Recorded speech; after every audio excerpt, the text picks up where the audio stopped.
Hello everyone. So this time our topic of discussion is the gestational diabetes, which is defined as the impaired carbohydrate tolerance resulting in hyperglycemia, which first develops or becomes diagnosed during pregnancy.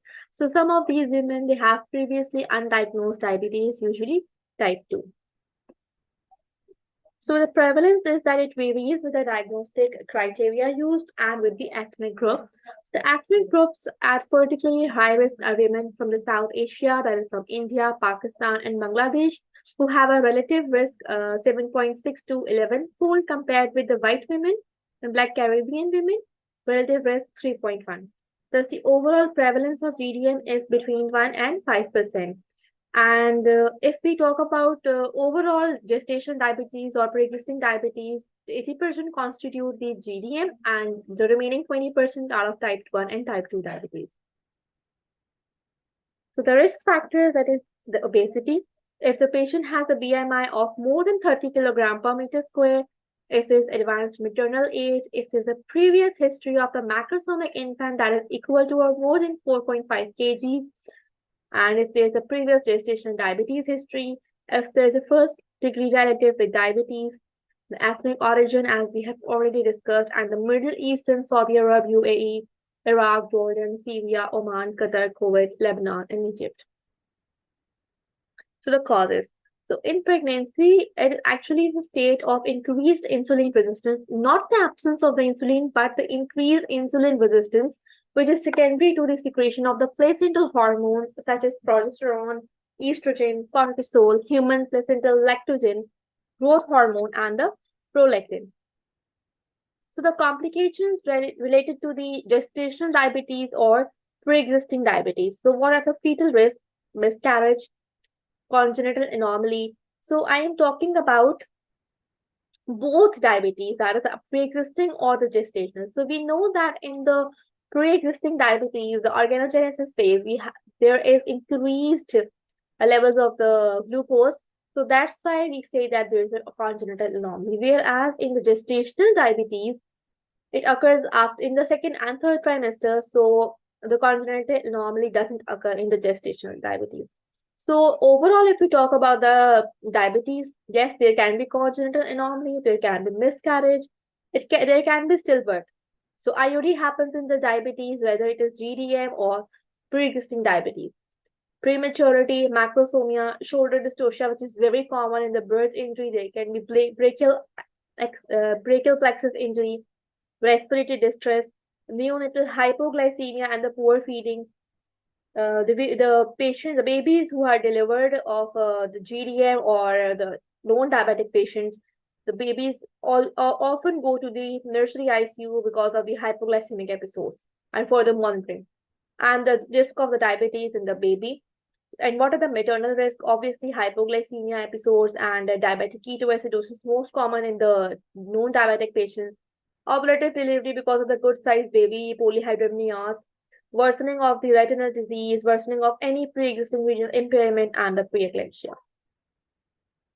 So how do we screen the patients and how do we diagnose the GDM? So all the women, irrespective of any of the risk factors, because we are living in Pakistan and Pakistan itself is a risk factor for the GDM. So we are going to screen every woman who is coming to us during pregnancy for the GDM. So we'll offer her the oral glucose tolerance test at 24 to 28 weeks. And if the patient has pre-existing diabetes, we can offer this test as early as 16 weeks even when the nausea has settled. Because if we are going to, make her fast for 12 hours and we give her the 75-gram glucose, maybe she will vomit it out. So we wait till 16 weeks and wait when her nausea is settled and we go for OGTT. So what do the NICE guidelines say about it? Fasting is, if the fasting is more than 5.6 millimole per liter, that is 100. And after 2 hours, it is more than 7.8 millimole, that is 140 milligram per deciliter. So we label that patient as that the patient has gestational diabetes mellitus. So and after 1 hour it is 180 or 160 से ज़्यादा levels हो, so that is GD.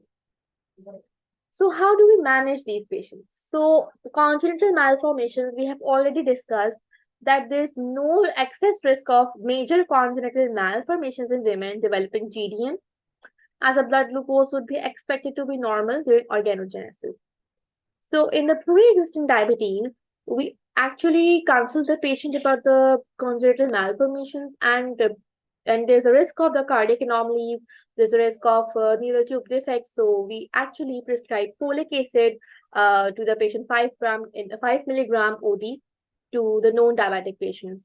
We are going to discuss the diabetes in non-diabetic patients in pregnancy in a later on in our slides and some next topic. So here we are just limited to the gestational diabetes. So if we talk about that congenital malformations, if there is congenital malformation, so it is the exception to this, because of the woman, they may have pre-existing diabetes and they have had hyperglycemia during the first trimester, so they may have the congenital malformations.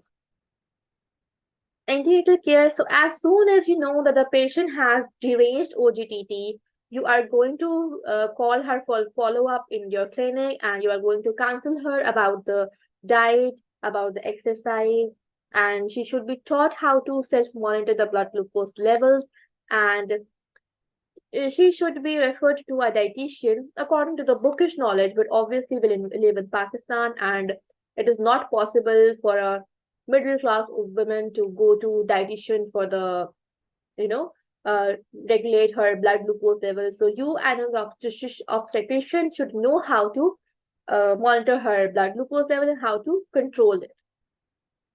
So basically it's a multidisciplinary approach, but you should know how to monitor her glucose and how to manage her. So the glycemic control, so there is in 2005, a trial was published, Australian carbohydrate intolerance studies in pregnant women. So the study randomized 1,000 women. एक routine care group था और एक diabetic care group था. Routine care group में आपके पास थे 510 women, and एक जो डायबिटिक केयर ग्रुप था उसमें थे 490 women. अब इसमें क्या हुआ कि जब हमने इनको सीरियस पेरिनेटल कॉम्प्लिकेशन देखी, तो लोअर रेट था इन वुमेन जो कि डायबिटिक केयर की वुमेन थी, और कुछ सीरियस कॉम्प्लिकेशन पेरिनेटल कॉम्प्लिकेशंस थी जो कि रूटीन केयर थी, वो में 4% इंसिडेंस था, और जो डायबिटिक केयर थी सिर्फ 1% इंसिडेंस था. सो हमने क्या करना है कि हमारे पास ये है कि आपके पास फास्टिंग ब्लड ग्लूकोज लेवल अगर 5.3 मिलीमोल पर लीटर से कम हो, तो उससे हमारे पास स्मॉल रिडक्शन है in our birth weight in the treatment, और हमारे पास ऑलमोस्ट हाफ आपका रिस्क डिक्रीज हो जाता है कि large for gestational age babies हो मोर देन 4 kgs के, और हमारे पास ऑब्वियसली फिर शोल्डर डिस्टोशिया का रिस्क कम हो जाएगा और हाइपरटेंसिव डिसऑर्डर्स का रिस्क कम हो जाएगा. ठीक है, तो प्राइमरी गोल हमारे पास ट्रीटमेंट का क्या है कि हमारे पास near normal glycemic control levels हो, एक्सरसाइज हम करें, बाय डाइट हो या फिर ओरल हाइपोग्लाइसेमिक एजेंट्स हो या इंसुलिन थेरेपी हम ले रहे हो, और हमारे पास फास्टिंग लेवल्स 4.9 मिलीमोल से कम हो जाए, मतलब बहुत लोअर ग्लूकोज लेवल्स हमने अचीव कर रहे हैं, क्योंकि फास्टिंग बेसिकली हो गई 88 और 2 आवर पोस्ट प्रांडियल हो गया आपके पास 5.9 से 6.4 मिलीमोल, जो कि बेसिकली 106 to 115 है. तो इससे हमारे पास लोएस्ट कॉम्प्लिकेशन रेट्स आ रहे हैं. ठीक है, और डाइट और एक्सरसाइज ऑब्वियसली हमने पेशेंट को सजेस्ट करना है, वो तो हम डायबिटिक पेशेंट भी हो नॉर्मली तो हम उन्हें डाइट और एक्सरसाइज कहते हैं. तो इससे ड्रास्टिक फॉल होता है और ड्रास्टिक मैनेजमेंट है लाइफस्टाइल और ये आपकी एक्सरसाइज और डाइट से. ठीक है, आप उसको लाइफस्टाइल मॉडिफिकेशन बताएंगे और हम उसको जो है कहेंगे कि अपनी जो है ना रिडक्शन करें कैलोरी इनटेक, और 30 मिनट्स मॉडरेट जो है ना ब्रिस्क वॉक हम उसे कहेंगे आफ्टर अ मील, ताकि उससे ब्लड ग्लूकोज लेवल्स कंट्रोल हो. ठीक हो गया. और इसके अलावा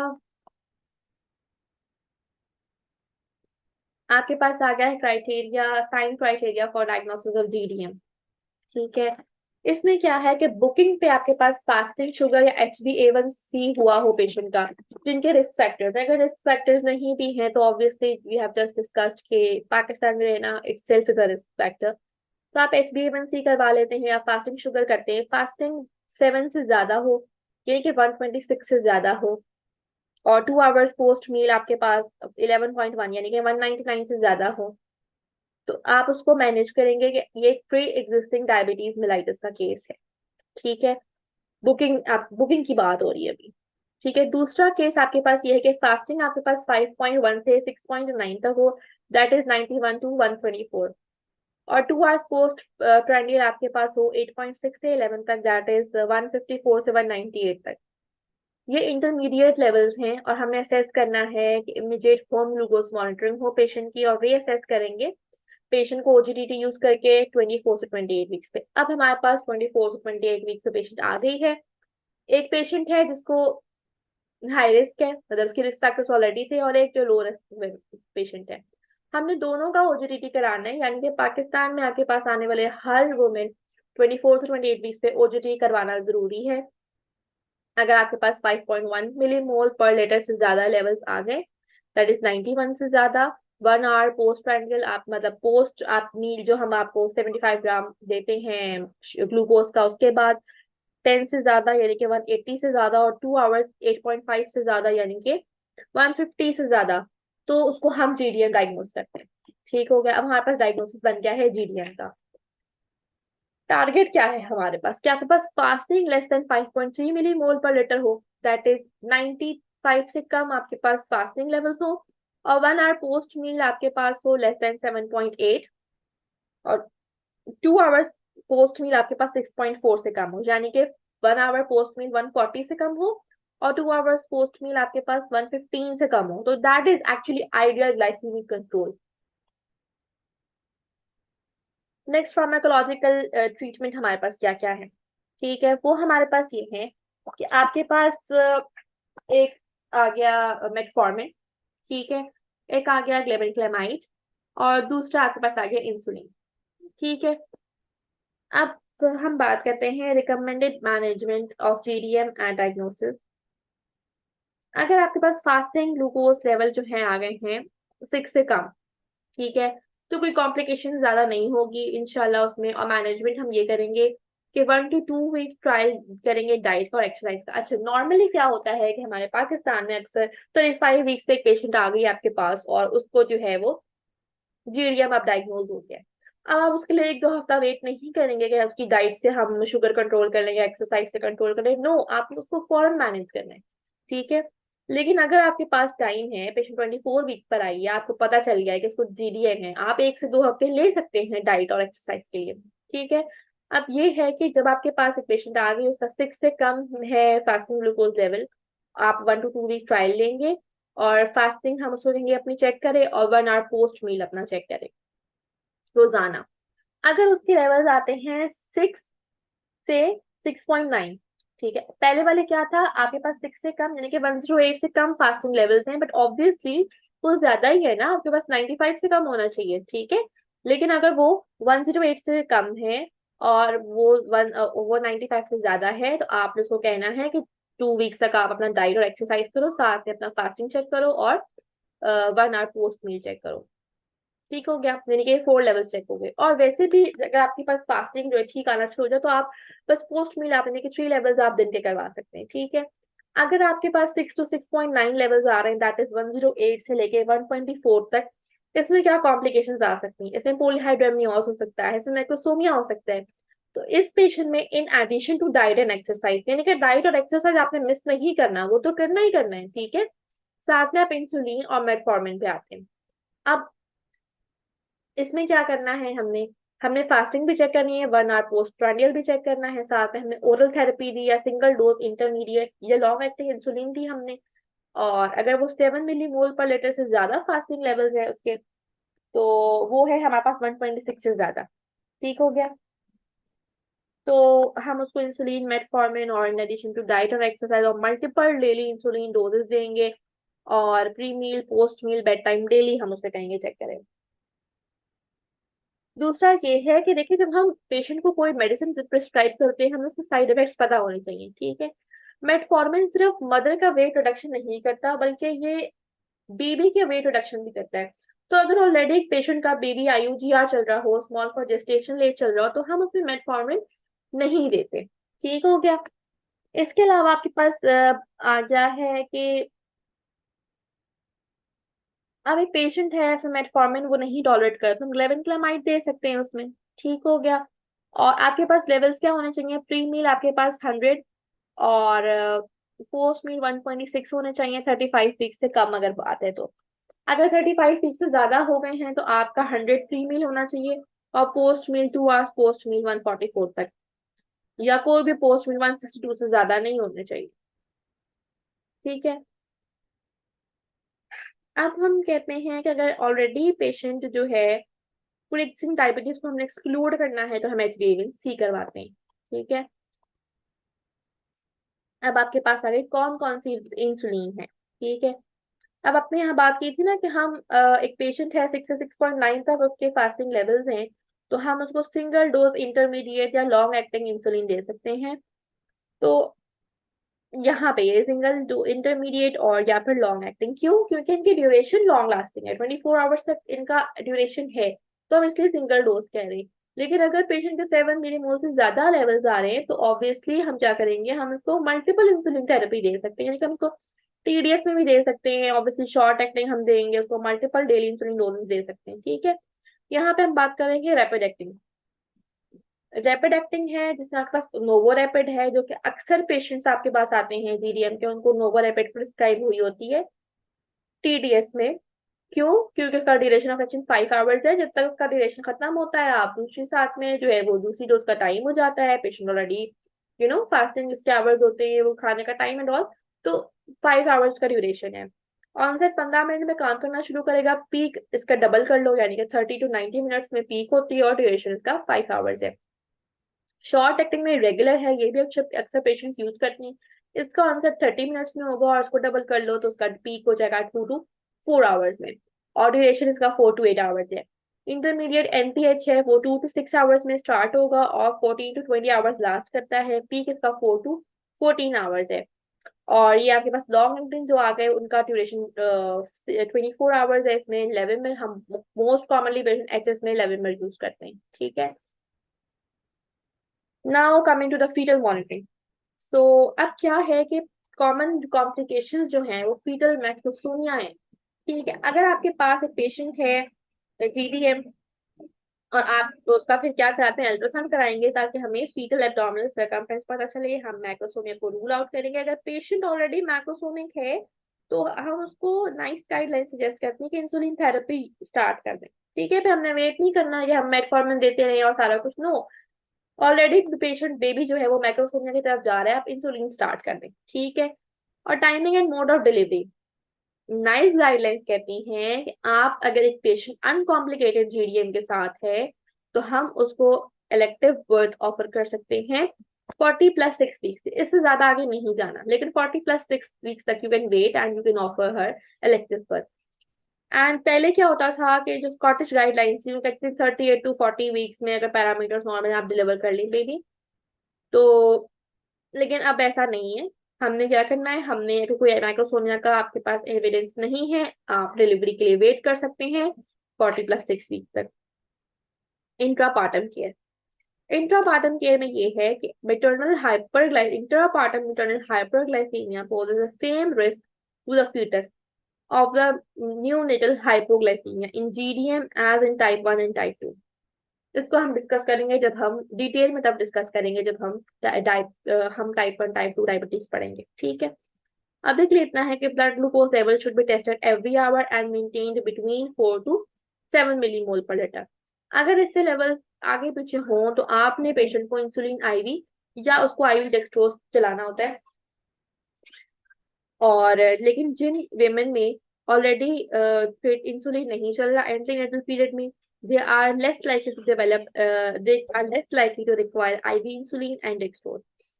और इसी तरह जिनका ऑपरेटिव जो है वो सिजेरियन सेक्शन हम इलेक्टिव कर रहे हैं, उनके अंदर भी अनलाइकली है कि इनका ऑपरेटिव इंसुलिन या डेक्सट्रोज इन्फ्यूजन चलाएं हम।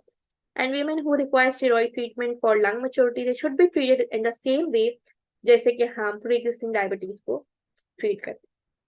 ठीक हो गया। अब पोस्ट नेटल केयर ये है जिनको ट्रू GDM है लोगों को, औरतों को, उनको इट इज वेरी अनलाइकली कि उनको इंसुलिन चाहिए होगी ड्यूरिंग आफ्टर द डिलीवरी।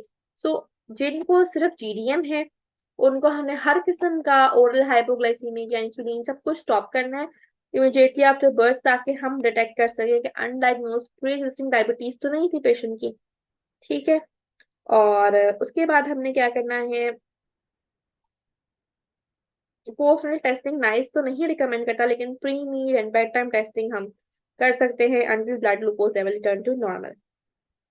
और उसके अलावा जब पेशेंट डिस्चार्ज करने लगे तो हमसे कॉन्ट्रासेप्शन के लिए हम उसको डिस्कस करेंगे, और हमने उसको सारा कुछ एक्सप्लेन करके भेजना, high blood glucose levels and all. ठीक है। अब आपके पास आ जाता है future risk of developing the diabetes mellitus. तो अब यहाँ पे ये है कि जो women who have developed the GDM, they are at increased risk of subsequent type 2 diabetes, with rates of progression within 5 years between 15 and 50%. So women, they should be advised of the symptoms of hyperglycemia, and they are advised that the lifestyle or the pharmacological modification may reduce the likelihood of the type 2 diabetes. So nice guidelines. What do they recommend? That women undergo the testing for diabetes between the 6 and 13 weeks after birth. So there's no need of going for the OGTT, but the patient can have her fasting sugar test, and she can have HbA1c.